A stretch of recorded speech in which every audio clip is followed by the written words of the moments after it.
Ears and Beers, episode 44. What's on tap?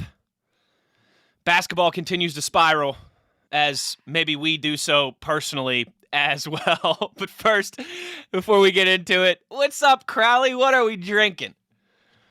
Coffee, black, Trader Joe's brand. That's right. I'm a white suburban dad, and I'm flexing on my coffee grind, baby. Now, do you actually brew coffee, or are you just K-cupping it?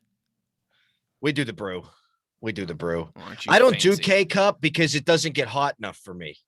I mean, I'm sure there are settings where you can make it hot, but I like my pot. Is your entire roof of your mouth just scar tissue at this point? Yes. It doesn't get hot enough for you.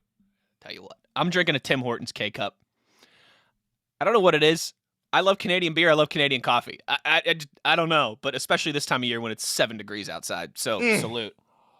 You know what sucks is it's warmed up a little bit, and these next couple of weeks it's going to be like in the 40s and 50s, which always has me nostalgically jonesing for some March Madness, and it's looking like our boys ain't gonna be there. Anything better than that first nice spring day in Morgantown? Sit out on the porch in Sunnyside and just get buckled and order some pizza. Nothing like it. We used to watch the NCAA tournament games at our place on Stewart Street. We'd set up the recliners outside the window on the porch, and we'd have like the laptops and the TV, and we'd just get drunk and smoke cigarettes and not really pay attention to the basketball, but it was there. You guys had like a great porch deck setup viewership there right on Stewart Street. Yeah, I'm sure that was a blast. What was not a blast last night, Adam, was watching the Mountaineer basketball team piss away another opportunity. Really felt like a microcosm of the season. Really felt like the same script we saw a week or two ago against Texas Tech. You've now lost 9 of your last 10, but the good news is, you got the number 6 team in the country coming up next. That is good news, sort of. Well, I guess at least an opportunity to get right in that regard. But Adam, it's all gone viciously wrong for this team over the last month. Where are you at? Give me some takes. Where I'm at is sad because they could be on the right side of the bubble if they just finished off some of these games. Oklahoma at home, they just didn't play well, but that's a game where it's Oklahoma and it's at home. You need that one. They had Texas Tech finished at home, but of course you don't have your guy, and they don't have their guy at the end of Baylor. And you can make the argument, I know Bob Huggins has, that they win that game if they do have Taz Sherman. Maybe they beat Texas the first game if they have Taz Sherman, though maybe that's the optimistic viewpoint, but a couple more wins. That's all they need. A couple more wins, and they're sitting there at 5-7 in the conference. One of them would have been to a top 10 team in Texas Tech. And guess what? People are talking about Kansas State being on the right side of the bubble, or at least in that first 4 out. That's West Virginia. If they just win 2 more of these games, they've been so close and yet so far away. It's very frustrating. I think you just nailed it in the sense of, like, this isn't a great team. I think we all know that. But they're also not bad enough to lose 9 out of 10 games, or at least they shouldn't be. Right. They're not bad enough to go on these 6, 7, 10-minute scoring droughts in crucial moments of the games like they have. Giving the ball away, like I thought they did so good with ball security in the first half last night, and then that all just went to hell. Like, the inability to put together 2 good halves of basketball and kill off a team has been just an issue the entire season. And last night specifically, I don't know. 42 first half points. 42, man. And Gabe didn't play, and you got nothing from McNeil in the first half. You didn't really get much from McNeil, period. I think he only had, 5 points. Yeah. But it's just like, for everything that they do, for all those moments where they encourage you, right? Where they're playing aggressive, and JB's getting to the rack, and Ketty's getting to the rack, and Taz has 15 in the first half, and you look up, and my God, we scored 42 points. And it just comes crashing down. Again, like, it's the classic, I've seen this fish before. And I think eventually you just are what you are. And that's a team that, I said this a few weeks ago, and I keep coming back to it, man. Like, in the big moments, they come up small. Yeah, they do. They don't give up. They play hard. No, they don't. But, but they come up small. Even last night, when it feels like it's getting away from you and everyone's, like, ready to give up, and then you cut it to a 1-point game, you throw away your next 3 possessions. It's like those big moments every single time we go, all right, here we go. And there was a stupid foul from Damon Kerrigan beyond the arc too, where he's complaining, buddy, you can't slap penises. Like if your penis hits their penis, if your bottom halves are going to touch, they're going to call that on you. And that guy shoots like, shout out to our buddy Jeff who tweeted us this. The guy shoots like 27% from behind the arc. Do we really need to close him out like he's Steph Curry? And let me tell you, that's exactly right, because he's 4 or 5 feet beyond the arc. If my mind's eye ain't doing me a disservice there, like you ain't got to punch that guy. You just let him shoot it. Is it Damian Lillard back there? Right. Like, what are you doing? This guy ain't got Sean McNeil range. Like he's not Adam Morrison. Like he's not Ali Farouk Manesh. Like you don't need to close out on a guy like that. Is that JJ Redick right there? Right. I mean, skinny arm JJ Redick from college. Like that guy never missed a 3. You don't need to be doing that. So that pissed me off. But again, you're right. They don't give up. They play hard. They're not going to quit, but they do come up small. Like the whole second half against Texas Tech. I mean, you get 4 buckets. Thing. It's the same thing in this one, buddy. You had like a 9-minute and 40-second scoring drought. I mean, how'd you not lose by 20 points? Honestly, right. Like you had it. If Jalen Bridges hits a tray at the minute mark, you're down 1 with a minute to go, and you really got a chance then. So frustrating. And Bob Huggins is being optimistic. He does this right. He kills a team, and then at the point where you feel like they might already just be dead, that's when he eases up, and that's what he's kind of done the last couple of games. Yeah. Although he was rough on them the last time out, the way they played against Okie State. Yeah, talking about I only need 7 of yous. Right. He was hard then, but now he's saying, look, it's still ahead of us. If we win 5 out of 6 games, we're going to make the dance. And he's right. But like, they ain't going to win 5 and or if 6. If my aunt had balls, she'd be my uncle, right? Isn't that the old adage? And if I was ASAP Rocky, I'd be banging Rihanna. Like they could beat Kansas on Saturday because they've given Kansas trouble at home. Sure. And then all of a sudden, ooh, there's a twinkle in your eye because the schedule is quote unquote manageable. But like this was the manageable part. Like starting with Oklahoma at home, and then Baylor, of course, is really tough. But you get Tech at home, and you get these 2 games on the road against the bottom feeders, if you're not that, of the conference. And I mean, you can't win these. Like there's still reason to watch because sports makes you childlike in your belief of Santa Claus. Like you just until mathematics. This team makes me Ebenezer Scrooge, Crowley. Ebenezer, sorry. I just had to add extra vowels and consonants in there. You're so emotional. You're just throwing K's around. I'm so distraught. I'm so forlorn, to use a word from that time period. You believe until you're mathematically not allowed to believe anymore. So sure. Like I'll be invested. I mean, hell, I'm just going to be invested anyway, as will you. Yeah, as will people who are losers and listening to this growing podcast, as you've told me. Yeah. With zero help from me. False, obviously, but I'll believe until I can't believe. And if they beat Kansas on Saturday, like there's reason obviously to get involved in that one, because if they win, here we go. And they're getting close. Maybe then you look, they're the next team out. Okay. And they finally got a signature win. Yeah. Here we go. So rah, let's go see what happens. Maybe there's a miracle run in there, but I ain't holding my breath. I'll say one thing, a positive. Yeah. Isaiah Cottrell. That's kind of what you're hoping from him. Where was he at down the stretch last night? Well, then there's that. Right. Then there's that. Around that 16-minute mark, when things started going to hell, where was Ketty? Where was Zay? Like, I thought on the Saturday podcast over the Oklahoma State game, like, I don't want to say I crushed those 2, but I kind of said I'm out on both of those guys. I just don't think your best 5 involves either of them. Play more Kobe, play more Seth, play the young guys. Let's see what we got. Kind of, empty the clip in that regard. But both of those guys had, I thought, very strong performances last night. I mean, Ketty had 15 points. Zay had 13. And at that 16-minute mark when things started to go wrong, there's just a brutal sequence from Malik Curry there where he turned the ball over like 2 or 3 straight times down the court, and they go on that long run. And he drives me nuts. Where's Ketty? Where's Isaiah Cottrell? And I want your take on this Gabe thing, too. Like, buddy, I understand who Bob Huggins is. I know he's stubborn. I know he's proud, and I know he's earned that right. But is a game like that, at a moment like that in the second half, especially where your season's hanging on by a thread, is that the time to send a message? Could you not suspend him for the first half and then play him in the second half? Like, again, I don't know. I'm not inside the locker room. I don't know the intricacies. We don't know. Those two could have gone to the locker room in Stillwater and had more words, and there could have been something else. Like, so I don't want to, make it seem like this is such a no-brainer that Gabe should have played in the second half.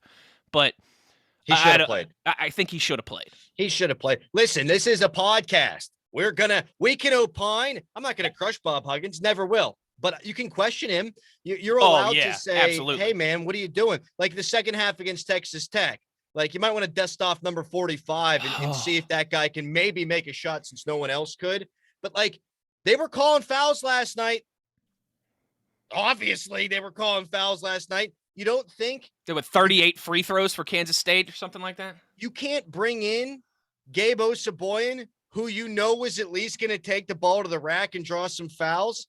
Like you can't, as much as he's the defensive stopper on this team, and that would have helped obviously in the second half, he also is a change of pace offensively too. And he's not afraid when nobody else wants to take it to the hoop. He's not afraid to do it. It looks ugly. It looks like a baby draft learning how to run like Gregory Polanco in the outfield, but he'll take it there. He'll get whacked, make 1 out of 2.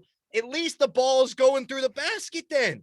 So yeah, I would have peeled off the film on that one and put him 39 free throws for Kansas State, 26 of those in the second half. I mean, listen, it's not the reason that they lost. The reason that they lost is because they went 10 minutes in the second half without making an effing field goal.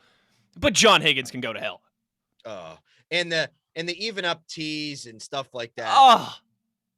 I want to punch that guy in the face. I've wanted to punch that guy in the face since our freshman year in 2009. I mean, he is as punchable looking official as there is in sports with the stupid tucked in tight as his hell stupid comb over hair and his face and the way he points.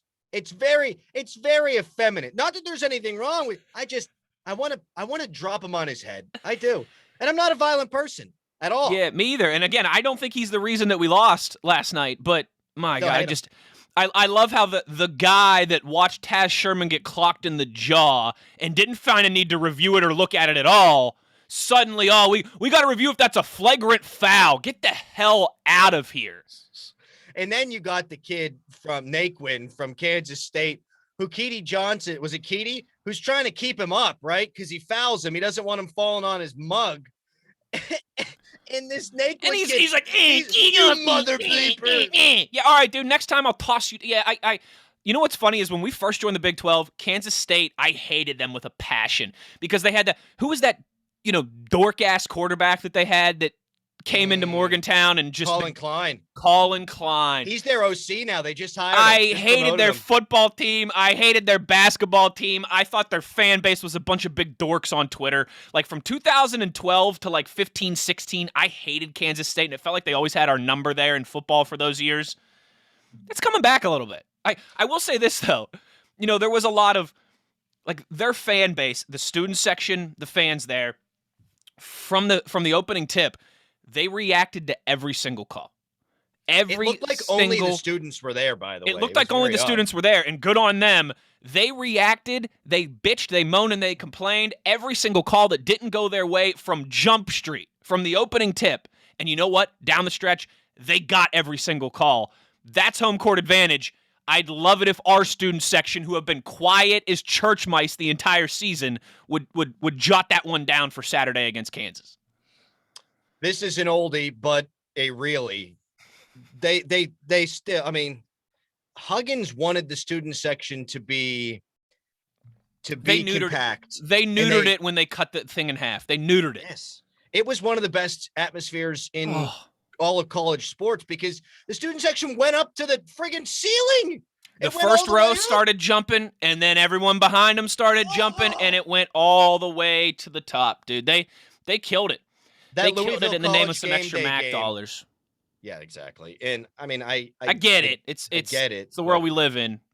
It's probably one of the reasons why the Coliseum got the facelift that it did, and it looks as beautiful as it does. But great point. Great but point. I don't care. I don't care if concrete falls on my head. I want it loud in there, baby. Let's go. It's just cruel and unusual punishment at this point, man. Beat Kansas. 9 out of this team was 13-2, Crowley. Beat 13-2. Kansas. I mean, I didn't think we were going to the Final Four cutting down any nets, but I didn't think we'd be here losing 9 out of 10, staring down the 6th ranked team in the country.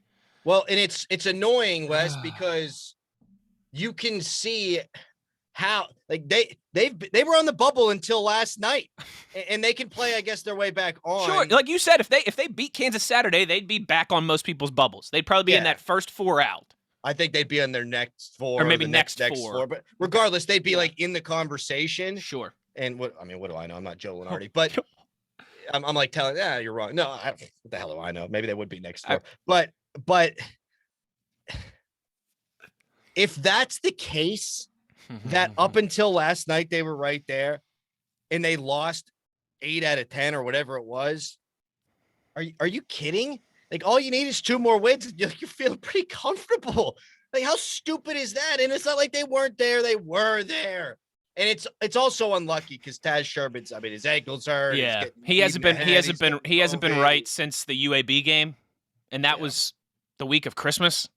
So, I mean, credit to him. Taz is battling his ass off. He goes out there and had, I think 23 last night. Like, he's battling his ass off, but he clearly hasn't been 100% for a while. Nah. I'm looking at the game sheet here. The attendance was 5,000 yesterday at the Octagon in Manhattan. Tell you what, they made it sound like more than that. Credit to that student section. What is it, an Arizona Coyotes hockey game? Yeah, that's ridiculous. 5K. Yeah, you're going to have a professional NHL team playing in an arena that seats like 3,000 people. Okay, last one that I had for you. More Bob Huggins centric, right? Oh, no. I don't think he's going anywhere. You know, he said, I'm not going out like this. I believe that. I don't think he would want to go out like this. But do you think there should be some Neil Brown forcing of the hand as it relates to his staff? Because, buddy, they're old, man.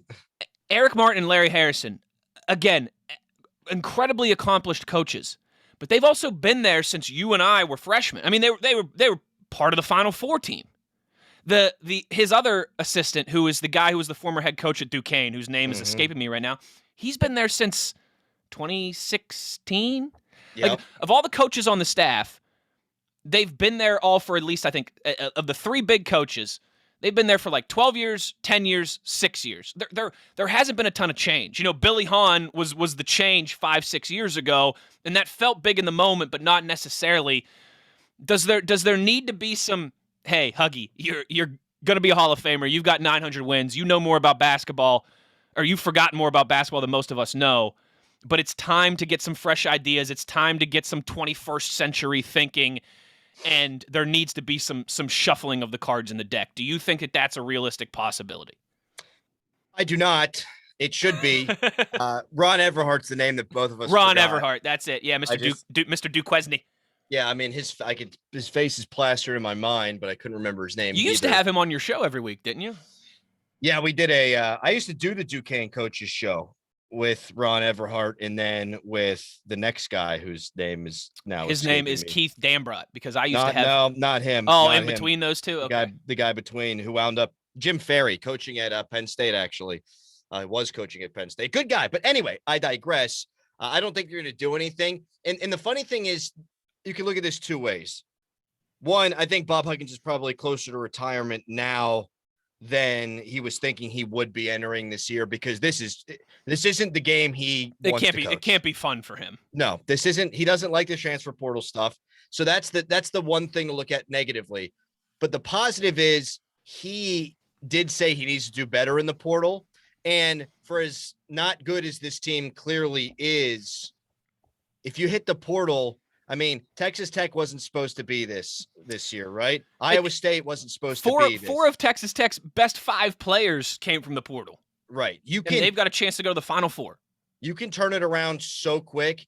And if Bob Huggins gets the right guys in, we know that, I mean, they've been a high seed in the NCAA tournament a whole bunch of times with him here. So he's going to try to fix it before he leaves, and he knows the recipe now to fix it, which is I got to hit the portal. So I'll give him the benefit of the doubt. He's never done that before, but let's see. Go hit the portal and see if you can turn this thing around. And I think it's more likely than not that he does.